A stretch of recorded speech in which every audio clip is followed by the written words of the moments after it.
Welcome to the Screaming Blackbird podcast. In this show, we will talk with military officers and professional leaders to explore Air Force careers and engage in leadership dialogue. The Screaming Blackbird podcast is created by the cadets at Air Force ROTC, Detachment 605 at North Carolina A&T State University.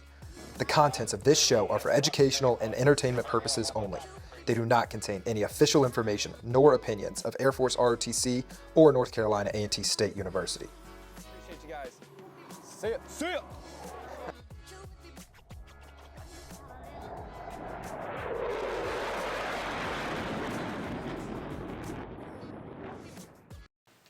Hello everybody, welcome to the Screaming Blackbird podcast. I'm Cadet McMahon, your host. I'm Cadet Third Class Boyd, your co-host. Joined by Mr. Brandon, our special guest for today. Thanks for coming on. Thanks for having me. Go ahead and tell us a little bit about your life. Well, I was raised on a tobacco farm in Southern Virginia and was fortunate enough to have a father who flew, and he taught me how to fly, and I started when I was 15 years old and soloed on my 16th birthday. Then I got my private license when I was a senior in high school, and 14 days after graduating from high school, I was a cadet at the Air Force Academy. Graduated from there, went to pilot training. From there, pilot training, I was assigned to C-130 in Southeast Asia, volunteered for that, and flew some combat missions there, back in classified missions.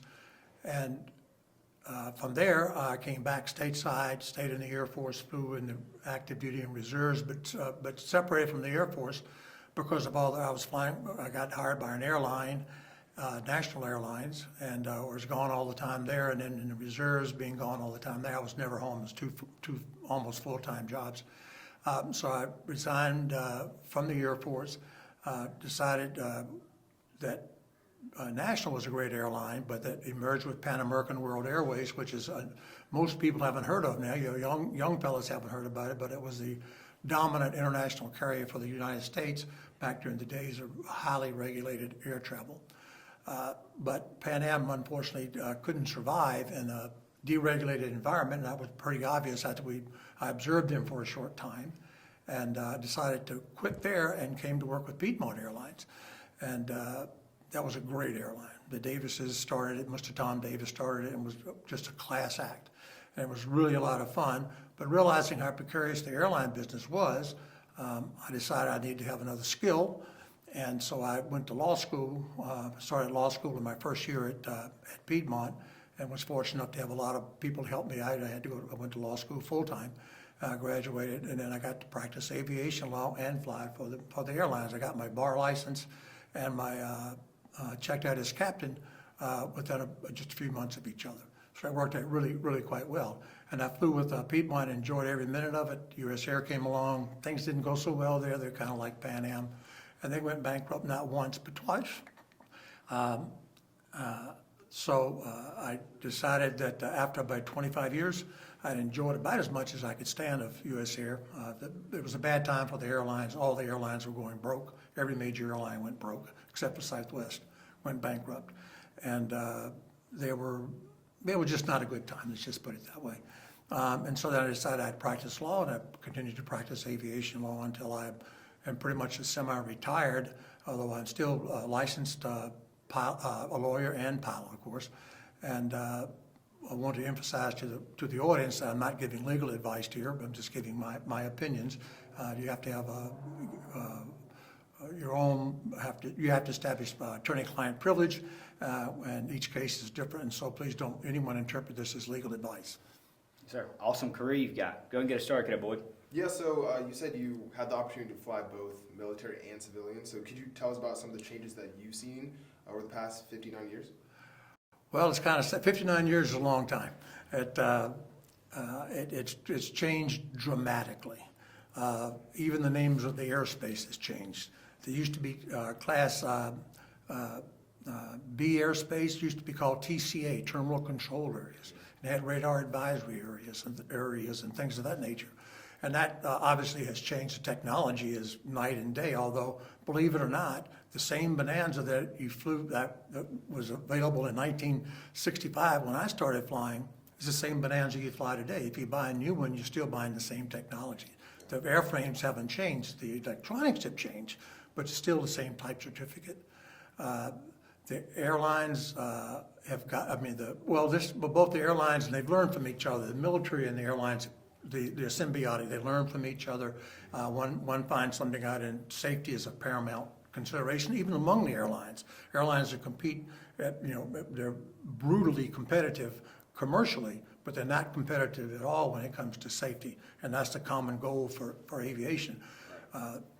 The accident record of the airlines has improved just astronomically, with the exception of the recent crash in D.C. 10 or 15 years since there's been a major airline crash, which is unheard of. I mean, back when I was growing up in the 60s, there'd been probably one airline crash, certainly every 2 weeks there would be an airline crash. And so that's due to a lot of things, one of which is learning, a lot of it's technology. We have GPS. With GPS comes enormous safety, and not the least of which is the enhanced GPWS, Ground Proximity Warning System. When I was flying, we didn't have the enhanced, we just had the prox warning system with the radio altimeter, which would let, if you're closing too quickly on topography under you, it would alert you, but it wouldn't look forward at all. And I think of the Cali accident, for example, had they had enhanced proximity warning system, the Cali accident of American, when they hit the mountain and going into Cali, it wouldn't have happened if they did. And they've learned from that, and so much of aviation is, unfortunately, the change comes from fatal accidents. And that's probably the biggest difference. And of course, we've learned a lot about human factors as well. You can go to the F-16, for example. They were losing F-16s from G-lock. They're getting loss of consciousness because of Gs. They're over-G'ing the airplane. I mean, their F-16 is really aerobatic and can sustain 9+ Gs. Well, these guys were hitting 9 Gs and blacking out. And all of a sudden, normally when you black out, it's like curtains closing on each side of your head, and you go blank. And then once you unload the Gs, almost not instantaneously, but very quickly you get your vision back. Well, these guys, when they're pull 9 Gs at one time, they can have a delayed unconscious period where they're literally unconscious. They're not even thinking. They don't even know they're unconscious. Well, what did they do after they lost so many airplanes? They said, well, we'll put a GCAS, ground proximity warning system. If they can tell the pilot's incapacitated, then the airplane will do an abort maneuver to keep from crashing into the ground. And since that happened, they've saved at least 4 airplanes that way they know of. So the technology is probably the biggest thing is help. But we've learned from unfortunately the tombstone mentality. People die, then they make changes. Right. Yes, sir. On the way over here to the podcast room, you were talking about how you flew the C-130 while in the Air Force. Can you tell me a little bit what that experience was like? It was phenomenal.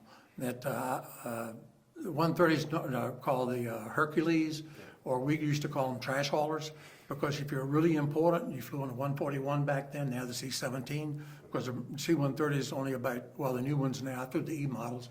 The J models fly about 300 knots or so, and they're very light turboprops. But the one thing about the 130 is it's the first in and last out of any dangerous situation. We were the last combat missions flown in Southeast Asia. We're on C-130s.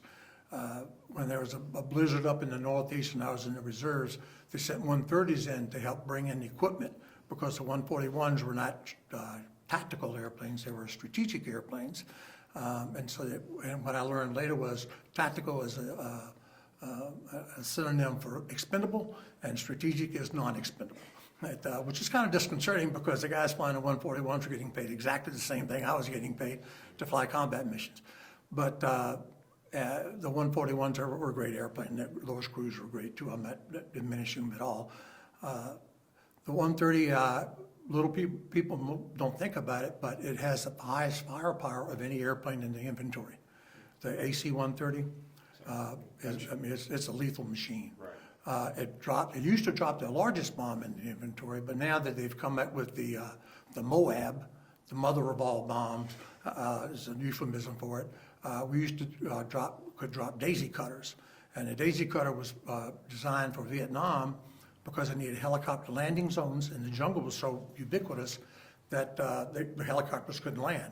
And so the Army was going to insert infantrymen into an area. What they would do is have the 130 fly over, drop a 15,000-pound bomb, the Daisy Cutter, and what it would do, it would explode about 10 feet in the air, and it was like a meteor hitting. All the trees and the radius of the impact area would be laying down flat, and the helicopters could come in and drop the troops, hover at a few feet above the trees, and the infantry could. But the Army got wise on us, and they said, "Oh, that's a pretty good bomb. Maybe we could use that for an offensive weapon."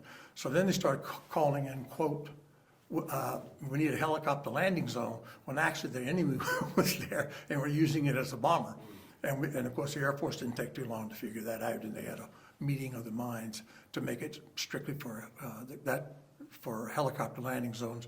And if you needed a bomb, you call the F4s in. So moving into safety and technology, that's super important, as you mentioned, in aviation, especially in the military. So from your view, is military aviation safer today than it was half a century ago? Or what do you see in that aspect? Well, yes and no. And I hated that when somebody say it depends, and whether it's safer or not. It depends upon how you measure, what the yardstick is. They used to have airplanes back in the old days being when I was flying. A young man, they called them widowmakers. The F-104 was a classic. The Germans called it the widowmaker because they lost so many of them. I mean, a very high percentage of them crashed. And I had the opportunity to talk to an exchange officer, a U.S. Air Force officer, who spent many thousands of hours flying with the West German Air Force. And I asked him about that, and he said, well, they were kind of loose cannons. They just kind of did things their own way, and they were, happy-go-lucky kind of thing. Not happy-go-lucky, that's probably too strong, but they were not disciplined in what they were flying. And that he attributed a large part of it to that, the fact that they didn't fly correctly.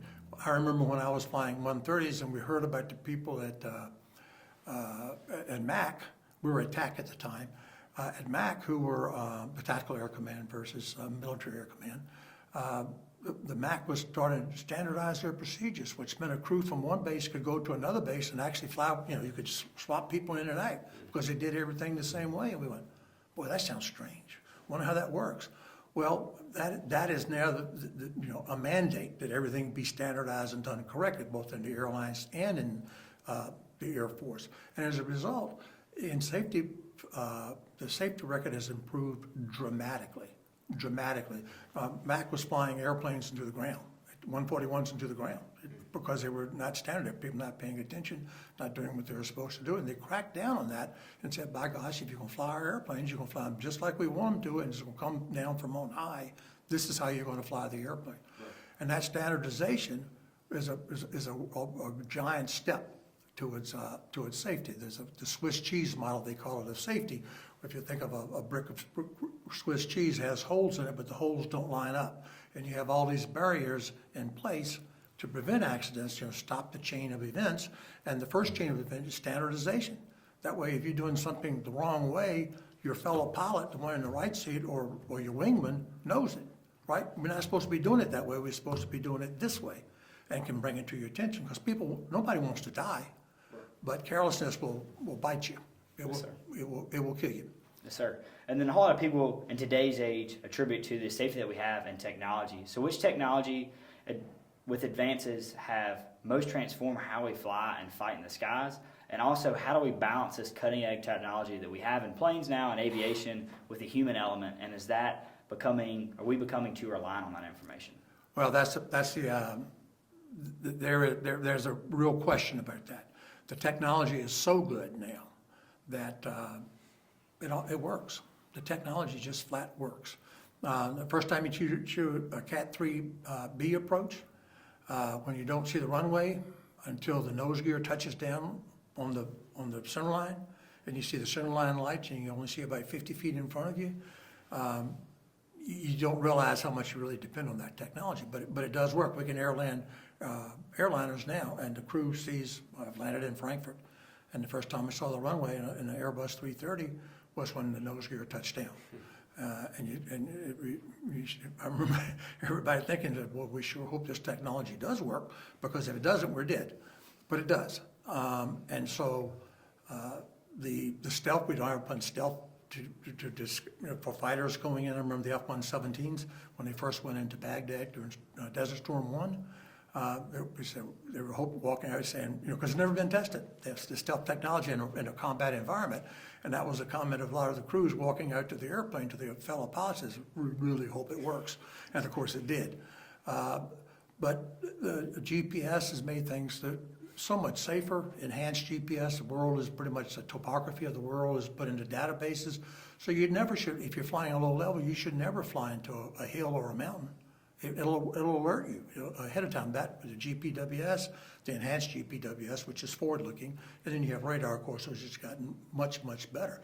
Back during Vietnam, they were trying to fly the low-terrain missions, and the Navy did it with the A6, and I talked to a friend of mine who was a POW who was flying a F-105, and they were testing. They'd lost a 105 the night before, trying to do a low-level night mission, and they were recreating that mission to see where it hit, whether they could find it where the airplane, crashed, and then he got shot down flying the same route.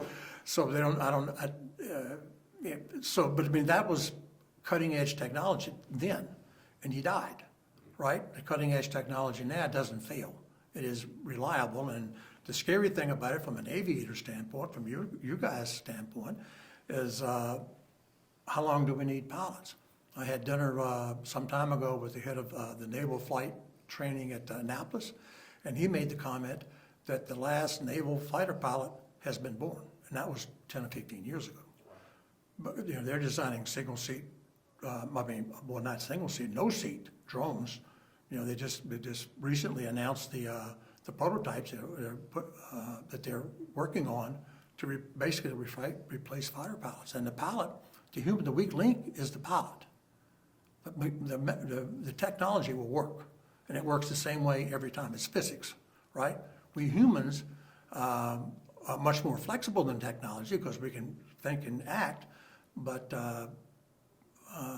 we make mistakes. We get tired. We have to have all this life support. We have to have rescue helicopters to come and retrieve the pilot in case he gets shot down or whatever. Now that costs money and costs payload.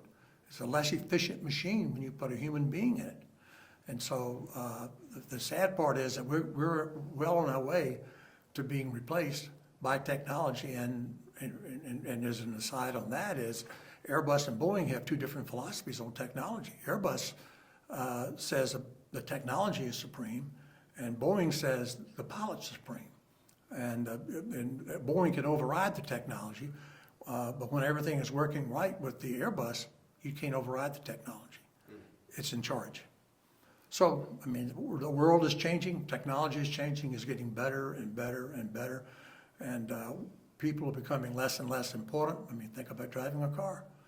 The self-driving cars are right around the corner. And if you can drive a car, it can fly an airplane. The best kept secret in aviation is how really easy it is, and in the sense of it's inherently stable. Most people look at a bicycle and say, you can't ride a bicycle. Look at it, you stand it up and try and sit on it, it falls over. But until they got the gyroscopic effect on it, you realize, well, no, it's inherently stable, just like an airplane. And technology with the fighters, they're inherently unstable, but with the computers on board, they dampen that and correct for the instability that people could not do, like the F-16. You couldn't fly it without the computers. So. Awesome. So moving to something that's, as you mentioned, human factors, looking into alcohol, drug testing, and human factors in aviation. How's the approach to alcohol use, drug testing change over the years, and what's the real impact on aviation culture as we know it? Well, in the military, they were doing random drug tests much sooner than they were in the civilian arena. They could just, and since you're in the military, they can do that, right? They say do something, you do it. You're under orders. It's a lawful order, you have to obey it. And so the drug testing was done, and back when I was in, marijuana was a big deal. Couldn't smoke marijuana. And in Southeast Asia, marijuana was ubiquitous. I mean, the whole, the countries, there was a lot of lawlessness in Southeast Asia during the Vietnam conflict. And people, if someone wanted to buy drugs, it was not hard to do at all. But the military, rightfully so, has zero tolerance. You use drugs, you're gone. not only are we going to kick you out of the Air Force, we might put you in jail because it's against the UCMJ Uniform Code of Military Justice, which is a separate set of laws that govern the military. You have less rights under the UMCJ than you do under the Constitution. You have some of those rights are somewhat compromised because of the national security implications of the military. In the civilian world, there was a real drug problem in the 80s. There was a real drug transferred to the, and then cocaine became a big thing, and then they instituted drug testing and random drug testing. And you don't have to take the drug test, but you're out of aviation if you don't. You get, and not only you're out of aviation, if you don't do the drug test timely, like for the airlines, they will meet you at the gate. There'll be someone there to meet you at the gate and say, so-and-so, you're being drug tested. Okay, that's the story. And they will take you to a room, and it's a urine sample that they take. And you have I think it's 2 hours or 3 hours to have it done in. There's a specified time frame in which, and if you don't give them the specimen within that time, chances are you're out of aviation too, because the sense is that you're hiding. You don't want to give it to them. They have the shy bladder syndrome that people have tried to use as defense, but the FAA is very intolerant of that. You say, if you can fly an airplane, you can urinate within an hour or two, and you can drink liquids and stuff to help you fill your bladder up so you can give them the sample. And if you don't give them the sample and you say, I can't give it to you, then, and you leave the premises, you're done. We don't want you in aviation anymore. And so that is pretty draconian, right? But that's the way it's got to be when you fly, especially when you're flying either in the military and with the airlines. You have 200 people, 300 people, 400 people in the airplane behind you. The last thing you want is have a pilot some kind of drug, right? Illegal drug. And so that's why it's so strict. And it's unfortunate that people sometimes don't get the word, and the 121 carriers, that you leave the test site, you're gone. You can't, there's no option. You are out of aviation. You just denial. You denied the test, or refused the test. And so this assumption is you're guilty. And they can do that, and it's constitutional. It's been upheld that they can revoke your certificates, and you don't get licenses as a civilian. You get a certificate, pilot certificate, not a license. You get a driver's license, pilot certificate. In the military, you just get a rating. You don't get a license. There's nothing you carry around in your pocket that says, hey, I'm an Air Force pilot, right? And no one ever asked you to see that. At least when I was there, they didn't. It was just a rating. And since the FAA didn't issue you your rating, they couldn't take it away from you. It was the military's rating. And so only they could take it away for the Flying Evaluation Board. Of course, the FAA has a whole different, we can talk about the administrative law portion of it, how they go about enforcing their regulations and certificate actions. Yes, sir.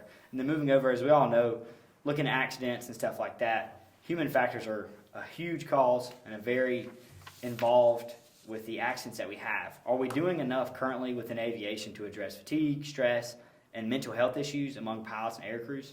No. In my mind, we're not. The dilemma is that the pilot is put into, or an airman, is put into a conflict of interest, in the sense of there's not many jobs that you go to and say, I'm a little bit sad. If you're sad, are you depressed? I mean, I don't know the answer to that, but I remember talking to a friend of mine whose mother died. And they asked, were you depressed? And he went to get his medical right after that. He buried his mother and said, are you depressed? And he said, well, of course I'm depressed. My mother just died, right? He put that down on his FAA medical, and he had to jump through a gazillion hoops to get his medical back, explaining that the depression wasn't, long-term depression. It was temporary depression because of the mother, and he wasn't committing suicide or any of those natures. And if you're, it puts the pilot that's 50 years old, is flying for a living, and has a problem, does he want to report that? Right? If you seek help, you're out of a job, right? And you may never get it back. And so that's the problem. And they're starting to be recognized. The German wings, I don't know if you're familiar with that, the audience is familiar. That was where the first officer was depressed, and thought he was going to lose his license. And the captain went out of the cockpit, and because of 9/11 there, they had the cockpit barricaded so you cannot get in. Right. And he locked the door and flew the airplane into a mountain and killed everybody on board. And they went, oh my goodness, what's going on with this? And surprise, surprise, he didn't report his condition because it would have meant, losing his medical, which means you lose your license. Or your ability to exercise the privileges of your license is the technical term. You still have your certificate, but you just can't exercise the privileges of the certificate. And so they're trying to address that now, and of course the problem is, if something bad happens, if someone reports that they have a problem, whatever the problem is, and they're allowed to continue to fly and something bad happens, then they blame the FAA because you shouldn't let me fly. But on the flip side, if you're draconian and you don't know about the problem, right, that's worse. You're having the problems not being treated. It's sort of like, I've looked at it as people can't go to sleep. Like you're supposed to fly, and you can't go. You're nervous about your flight or whatever, and if you take one of these drugs you take for sleep, Ambien, I think, isn't that Ambien the sleep drug? And if you take those kind of drugs, if you take that to get a good night's sleep, you can't fly, right? You're on Ambien, you can't fly. So what do? You go show up tired? Is it better to show up tired? It's sort of these mixed messages that are being sent that the FAA, I think, is doing it's coming around. It's coming around slowly, but it's still a political, FAA is a political body, an administrative body, and they're reluctant to make fast changes, and the changes come slower than perhaps they should be, in my mind. And so the answer is yes, I think that it is a problem. And the FAA is trying to address it. The military does, they control their own medicals, their own everything. You don't get you have a flight physical, but you don't get an FAA medical from a flight surgeon, from a military flight surgeon. You get it from an FAA flight surgeon. Yeah, so moving over to the topic of air traffic control, how have you seen ATC evolve and keep up with civilian traffic and increasing operational tempo? Well, air traffic control is your friend. We used to joke, there's the enforcement, it's like every organization. It has the good part, the nice part, the warm fuzzy part, and the not so warm fuzzy part, like the enforcement action. The ATC is the warm fuzzy. They're your friend. They'll help you out. They'll bail you out if they can. 95% of them are, I remember one, sometimes you call up, you think you made a mistake. I had it happen to me one time. I said, I think I made a mistake. And he said, no harm, no foul, right? Don't worry about it. Move on.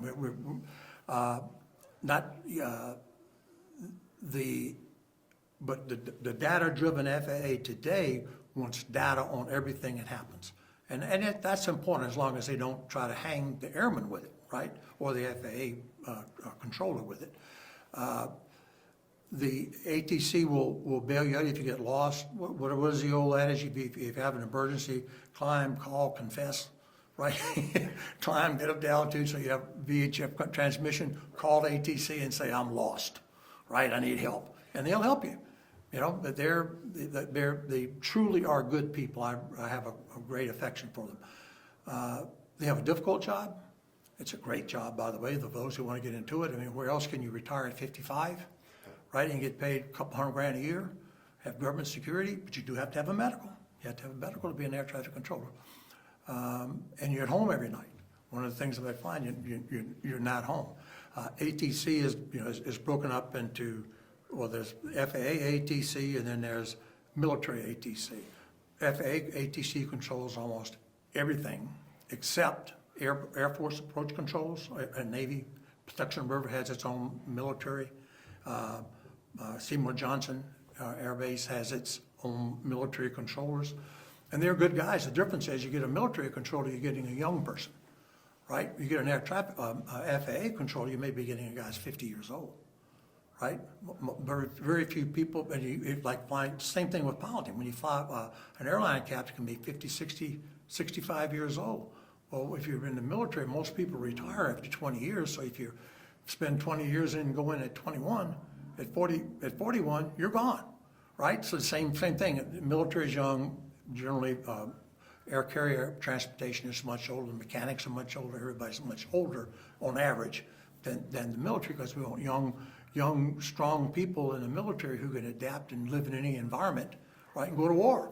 And also the other thing about military is we want people who think they're invincible, right? You get to be 50, you go, Do we really want to do that? Is that really a good idea? You know, whereas a guy like guys your age, yeah, then I'm not going to die. Nobody's going to, you know, nothing can happen to me. And that's what they want. They want, you know, fighter guys in particular to be young, you know, really aggressive A-plus personalities who have extreme self-confidence, maybe a little bit too much confidence, but extreme self-confidence, who are willing to fly into combat and get shot at, right? So ATC is your friend. The technology for ATC has gotten much better. The problem ATC has is that the government procurement system is so antiquated, and they're trying to change. They've been trying to change it for 10 or 15, 20 years. So by the time you get new technology, it's out of date. There's better technology out there. So they're trying to streamline that. But low proximity warning system, ADSB, in and out, ADSB out, will save a lot of lives. You know, so the technology is improving. The air traffic controller has always been good, and they're getting better, and they're getting more procedural. I was talking to a tower chief at a very large airport, and he made the comment, it's easier being a controller at a very large airport, busy airport, than it is a lesser airport, say what Class B airspace, where the Kennedys, LaGuardias, the Chicagos, where there's really a lot of traffic. It's easier to be a controller there because everything is rigid. You fly this arrival, you'll fly this arrival. No, we don't do directs anywhere.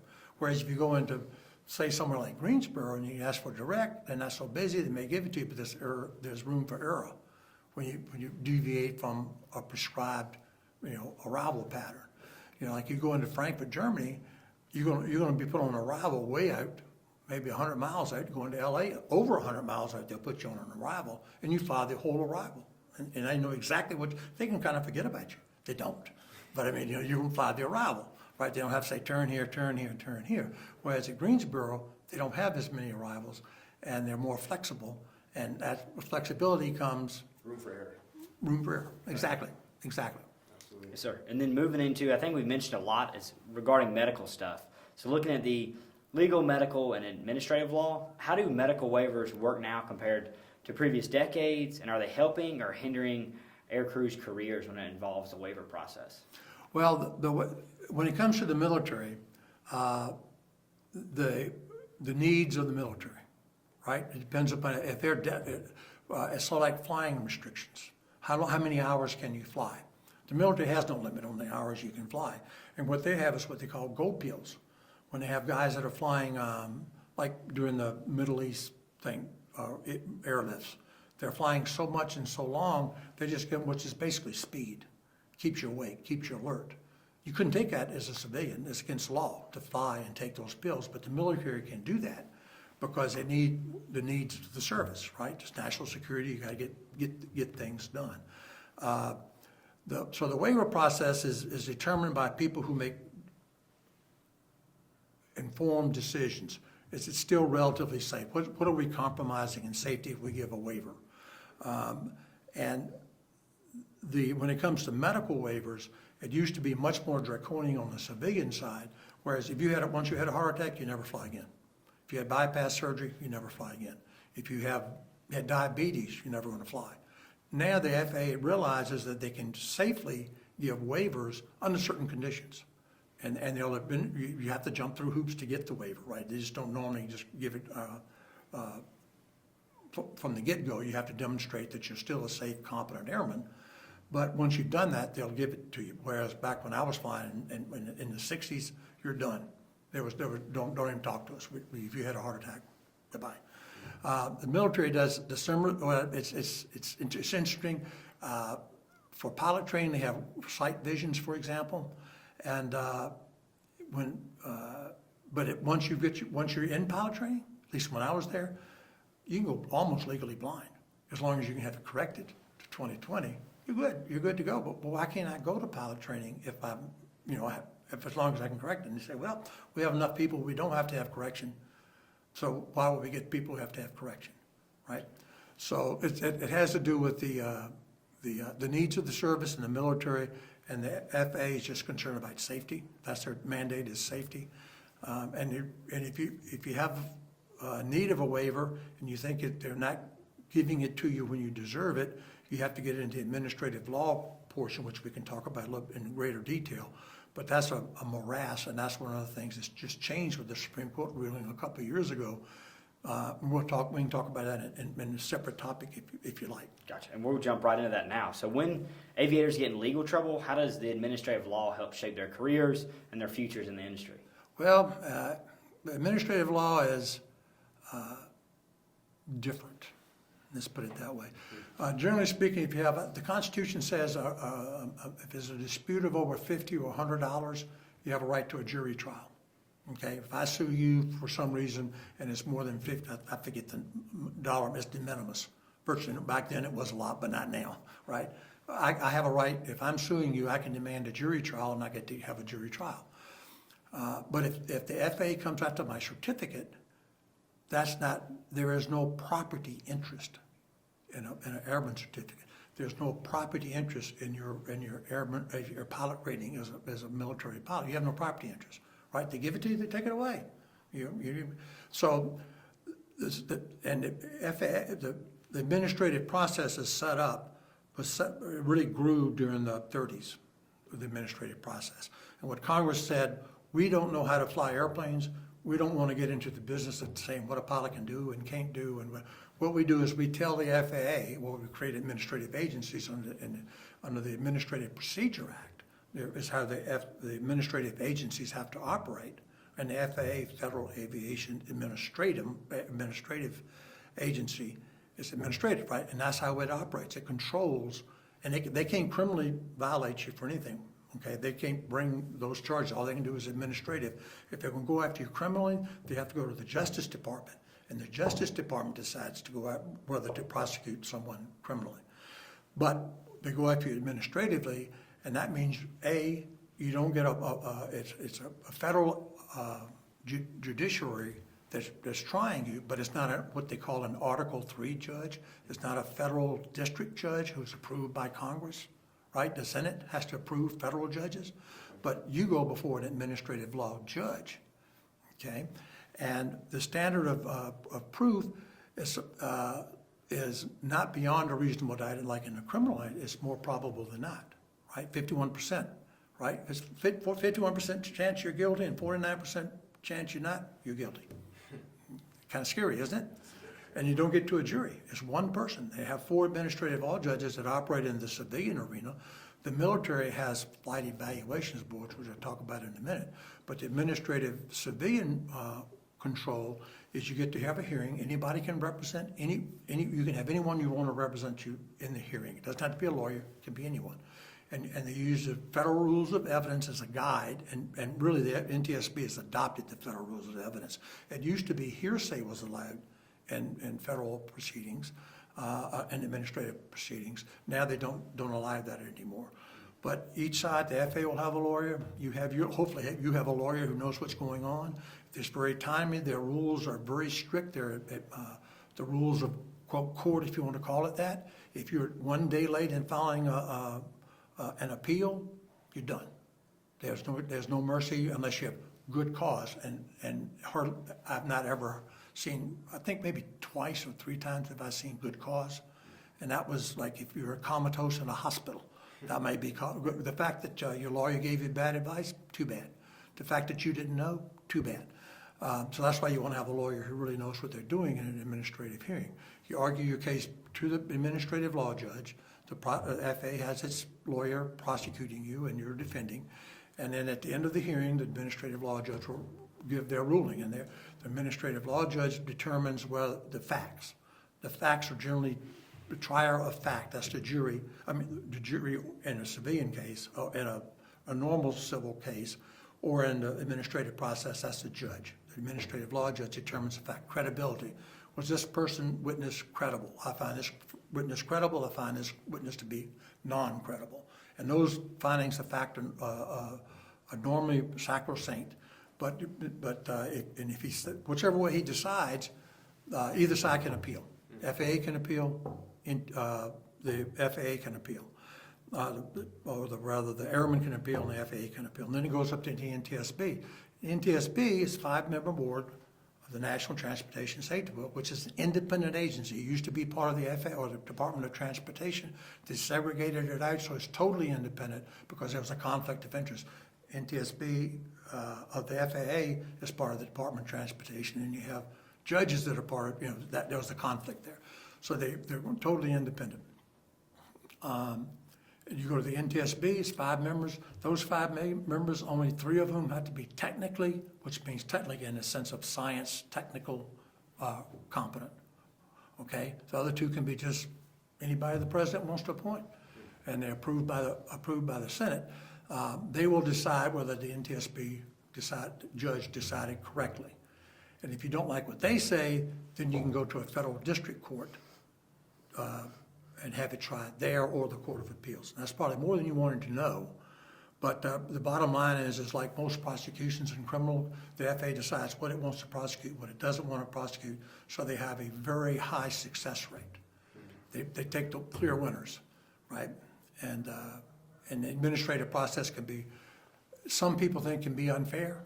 If you break the law, it's a law. If you technically make a violation, it's a violation. It's like if you're caught doing 51 miles an hour and a 50-mile-an-hour speed limit, it's a violation, even though you're doing your best not to do that. I'll give you an example of a case of that, if you'd like, which is there's a Northwest pilot. It's flying out of LA, I think, and they responded to a clearance to climb to maintain, I don't know, flight level 230, whatever it was. And Northwest and the person it was meant for both responded at the same time. And it's more, as you realize as airmen, that the VHF will cancel each other out. There'll be a squeal, right? There's nothing transmitted except the squeal, right? So they both acknowledged the clearance and they both climbed, right? And the guy did what he was supposed to do. He said, okay, Roger, we're going up, and the controller didn't hear it because of the squeal, they blocked each other out. And of course, then there was a near miss. And the FAA violated the Northwest pilot. And he said, what am I supposed to do? I read it back like I'm supposed to. And they said, it doesn't make any difference. You have a duty to not listen negligently. You need to listen non-negligently. One other brief example is a guy got a DUI. And one thing that any airman needs to know, if you get a DUI and you have an airman certificate, an FAA certificate, report it. There's a special procedure for reporting, and you have to report it to the FAA security branch, and there's regulation on that. If you tell the FSDO, the Flight Standards District Office, it means nothing. You haven't reported it. You didn't obey the regulation. And there was an airman who did get a DUI. He called up the FSDO, the flight inspectors, and said, what do? I'm coming in I'm having my medical done in like 3 weeks. Can I just put it on? I said, yeah, that sounds good. The inspector said, yeah, that sounds good. Just report it on your airman certificate. And you told the FAA. Well, no, you haven't. You have to tell security, and it's an address you mail it in to communicate with them. Well, sure enough, they will find, if you have a DUI, the FAA will find it. There's no ifs, ands, or buts about it. They will find it. So don't ever not put it in, or administrative action involving a DUI. And so he put it on his medical and said, okay, I got my DUI on this day. And sure enough, 6 months later, they come in and revoke all his certificates. And he goes, but not reporting a DUI. And his answer was, well, I told you, look at this form I sent to the FAA telling you I got a DUI. He said, no. The regulation says you have to do it through this agency. You have to tell security, not the medical people. And they revoked his certificates. It went up on appeal, and the NDSB said, yep, you didn't report it. That's the rule. The law is a law. And like Javert and Les Miserables, the law will not be mocked. You break it. And so we're giving you a technical violation. We're going to remove the punishment because you thought you were trying to do the right thing, but you still have a violation on your record. So they convicted him, even though the FAA told him what to do, and he did it. You're responsible for your own actions. You can't throw it off on. You can't blame your lawyer. You can't blame the FAA. The law is the law. The rule is the rule. So no one can forgive you for the rule, violating the rule. Yeah. So continuing on that track of law and aviation, I know you have a pretty unique standpoint of being, both a lawyer experience and an aviator and military civilian. What legal issues should military aviators be aware of? Where do you often see pilots get caught off guard in the legal world? Well, in the legal world, you have different rules you fly by, although the instrument rules are the same, basically the same. But the 5137 was a manual for flying in the Air Force for instruments. And you have to obey the FARs, but of course, and if you, all the violations of regulations are violations of military orders, rules, and regulations, okay? So you'll have to answer to your commanding officer if you screw up. If you get a wingtip, right, taxi and hit a wingtip, that could be careless and under the FAA rules, it'd be careless and reckless, but the FAA can't violate you because they have nothing to violate you on. We can't go against your airman's rating. That's a military rating, right? So they can't really do anything to you, but what they will do is complain to you. Say the altitude bus. That's when you fly to an altitude you're not cleared to IFR. They will report you to your commanding officer, and your commanding officer say, well, this is the 15th violation you've had. We're going to take your ratings away from you. Well, then they have the equivalent of an NTS, their equivalent to the NTSB, which means there'll be a 3-man board with perhaps 1 or 2 people appointed as independent people, non-voting, and they'll all be rated, and they will listen to the facts, and you can have a lawyer there, and you can have testimony done to the 3 airmen. It's like in a court-martial. The court-martial, the trier of fact, the jury is always someone who ranks the defendant, because you can't have a subordinate and being in judgment of a superior. But they'll have pilots, if you're a pilot, flying evaluation board. You could be a navigator, king, and flying evaluation board, a radar bombardier. Lots of ratings in the Air Force. But they'll review it, and then they'll make the decision whether you should keep your pilot rating or if you lose your pilot rating. But they're not the final decision. The higher command always makes the final decision. You work at the pleasure of your commanding officers, and there's a whole chain up there that get to do it. But they do give you due process, and that's one thing that's great about the military and the civilian area is that you do get due process, which means you get to have a lawyer, you get to have someone represent you, you have impartial people making judgments on you. But when it comes right down to it, though, it's the Secretary of Defense or the Secretary of the Air Force who unilaterally can make the decision, the final decision. Then moving into insurance, how do military aviators protect their financial future, and what's, I guess, the real story of life with life insurance and mishap coverage? Well, the one thing that the military does, if you've been one of Uncle Sam's airplanes, they're not going to send you a bill unless you destroy it on purpose. Like if you take a hammer to it or something, they may send you a bill. But if you have an accident, it's kind of and comporting with civilian master servant. They call it, the master being the boss, servant being the worker bee. You know, I was a worker bee. I was a servant when I was in the Air Force. If I had done something bad to hurt an airplane, they wouldn't say, "Well, Bruce, here's a bill. You know, you did this." So they have to indemnify. The master has to indemnify the employee as long as you're doing what you're trying to do, if it's an honest accident. But the problem you have as a service member, especially if you're in a combat role and flying, they realize that, the accident rate, and, people get killed in, flying. And in the military, a lot more people get killed than in the civilian world. And so a lot of insurance carriers will have an exclusionary clause in your life insurance that not flying, no flying coverage. The Air Force, the military does have a group serviceman's life insurance that you can buy. And if you have a family, you should probably do that.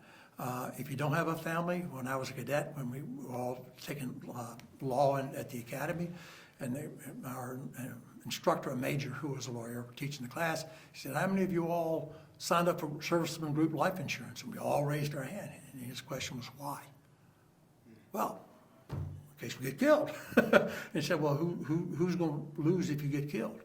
"Well, if you're a cadet at the academy, you cannot be married. You cannot have any dependents. So it's a gift to your parents. You only insure, his point was, you only insure what you need to insure. If you have a wife and children who are going to be left after you, you want to have insurance." So the serviceman group life insurance is a good thing to have. And if you get other insurance, check and make sure it does have an exclusionary clause saying during military service, because a lot of insurance companies say, "Yeah, we'll insure you," but all the exclusions that come into play. So you want to be careful with that. And if you're on the civilian side, it's very difficult to get insurance. If you're a Part 91 operator, i.e. general aviation pilot. If you fly for an airline, most of the airlines have buku insurance, and they will indemnify you, right, in case you have an accident and kill 150 people, right? Nobody can have enough insurance, no individual right? And most of the contracts, the pilot contracts require the company to carry insurance. But the things that will bite you if you're a general aviation pilot, like, oh, you're just flying on your own, you're a military pilot, and you're in the Aero Club, and you get your buddy to go flying with you, right? And you crash and you kill both of you, right? And you say, well, Joe's my best friend. He'd never sue my estate. And you're probably right. Joe or Jim or Susie or whoever may not sue your estate, but their heirs will, right?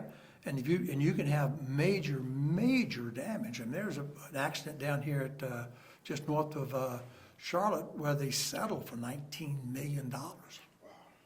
That was a settlement. That means they agreed to pay it. Because, the people, which is more expensive than killing someone often is injuring them, and they have to have a lifetime of care, a very expensive medical care for their entire life. And most general aviation insurance is only, it's $1 million gross, but it's only $100,000 per seat in the airplane. Well, $100,000, if someone's really injured, that don't last a month, right? And then they got all this strung out. Or if they're a very successful business person, the children, what would expected to inherit and all these things. So you need to be very careful about having insurance. If you're acting in your within the scope of your military service, you're indemnified for liability, but your family still has to worry about that. And then we can talk about the suing of the government, which is the biggest. They have more claims against them than anybody in the world. There's a special laws about that, and it really affects the service member that most people aren't familiar with. A pilot, an airman, Air Force airman, a military airman of any kind, any airman, and you're on the United, American, Delta, Southwest, any civilian airliner, and you crash, you can sue the airliner, right? Okay, but if you're flying around in a C-130 like I flew, and I flew it into a mountain, and you're on active duty, right? Let me back up. Suing someone as a government employee. The government, as we discussed briefly earlier, our basis of our laws is English law. We learned from England, the King of England. We came over and we copied their law. And there's common law and statutory law. And one of the parts of common law is the king can do no wrong. You cannot sue the king, right? You can't sue him. And so that we're immune. No matter what we do, we can never be negligent. We're immune from liability. Well, we brought that over into our system of government, but we don't have a king, but we have the government. The government is the king, right? And it's sovereign immunity. You can't sue the government, period, generally speaking. And they realized that was a mistake. I mean, they're just wrong. Up until the 50s, the only way you could recover if an Army tank ran over you, right, and it was their fault, the only way you could get recovery for your injuries from the government was to have an act of Congress to do it. They said, that's not right. When the government does wrong, it should be held responsible. So they came up with the Federal Tort Claims Act, which waives sovereign immunity under specified conditions. And it says we're not immune for this, but we are immune for this. We're not immune, we are immune. Unless they've waived it, they're not immune. The Federal Tort Claims Act specifically excludes wartime, right? If you're flying an airplane and they send you on a suicide mission, you can't turn around and have your wife can't turn around and sue the government and say, well, you sent him on a suicide mission. Well, that's part of the job if you're in the military, right? And so you can't sue the military. Is excluded, wartime operations. And then they came up, well, what about negligence? What about non-wartime? Can we sue the government then if we get killed? You got kids, we got to get educated and whatnot. And they came up with, on the common law, the Supreme Court said you cannot sue, military people can't sue the military for whatever the reason. Not just in wartime, but if the barracks burns down and it was done, and the commanding officer knew that the insulation was bad, and you could sue if you're a civilian, but you can't sue us as a military officer, and it's called the Ferries Doctrine. And one of the really sad examples of that was done about 15 to 20 years ago. A Coast Guard helicopter was out on a rescue mission in Hawaii, and the weather was bad. and they called up FAA, Air Traffic Control, and said, we need vectors, a little help here. And they said, okay, we'll vector you. And they were vectoring them, and they vectored them right into a mountain, right? And it was Johnson versus the United States government. Now, you can't sue the government employee, right? You can't sue them by name.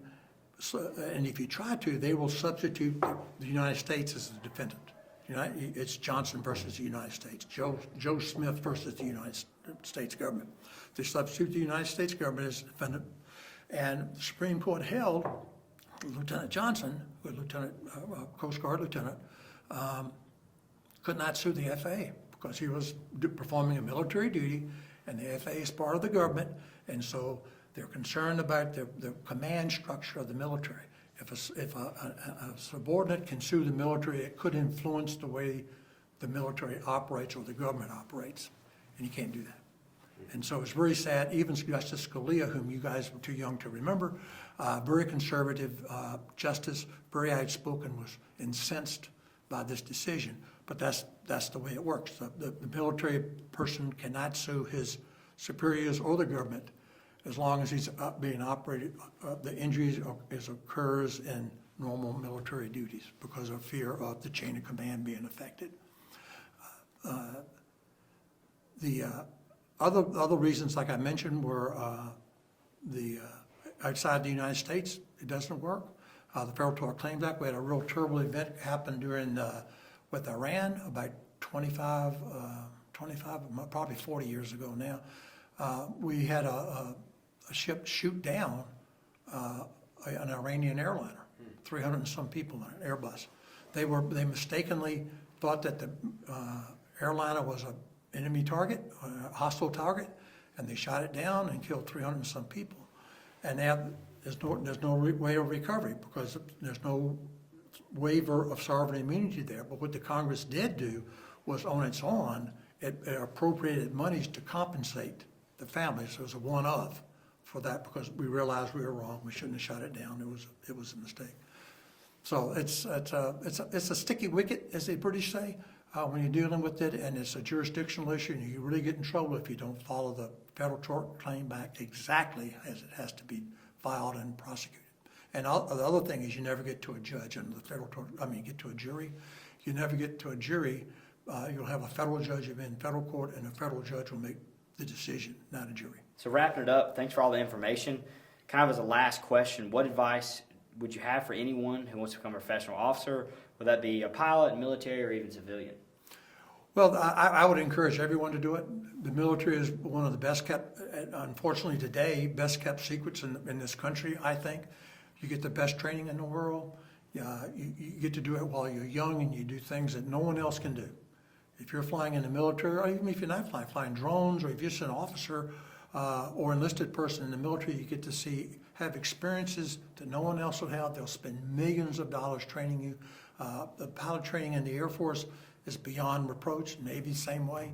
And as example, proof in the pudding on that is the FAA says if you want to get an ATP, you can get it at 750 hours if you're a military pilot.